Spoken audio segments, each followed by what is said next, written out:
તો આ તરફ છોટાઉદેપુર તાલુકા પંચાયતમાં અંતે ભાજપની સત્તા। આમ આદમી પાર્ટીનો એક પણ ઉમેદવાર હાજર ન રહ્યો। ભાજપના 13 ઉમેદવાર હાજર રહ્યા। ભાજપના રમેશ રાઠવા તાલુકા પંચાયતના પ્રમુખ બન્યા છે, તો છોટાઉદેપુરના તાલુકા પંચાયતના પ્રમુખ બન્યા છે સુરજી રાઠવા। નવા પ્રમુખ ઉપપ્રમુખના વિરોધમાં આમ આદમી પાર્ટીના કાર્યકરોએ હોબાળો મચાવ્યો હતો।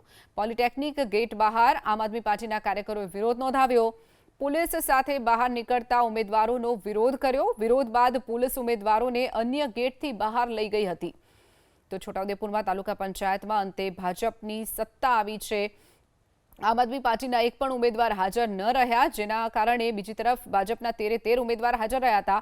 भाजपना रमेश राठवा तालुका पंचायतना प्रमुख बन्या छे, ज्यारे प्रमुख छोटाउदेपुर तालुका पंचायतना प्रमुख बन्या छे सुरजी राठवा।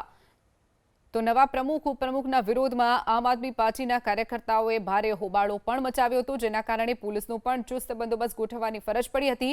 પોલીસે જે ઉમેદવારો હતા તેમને અન્ય ગેટથી બહાર લઈ જવાની ફરજ પડી હતી।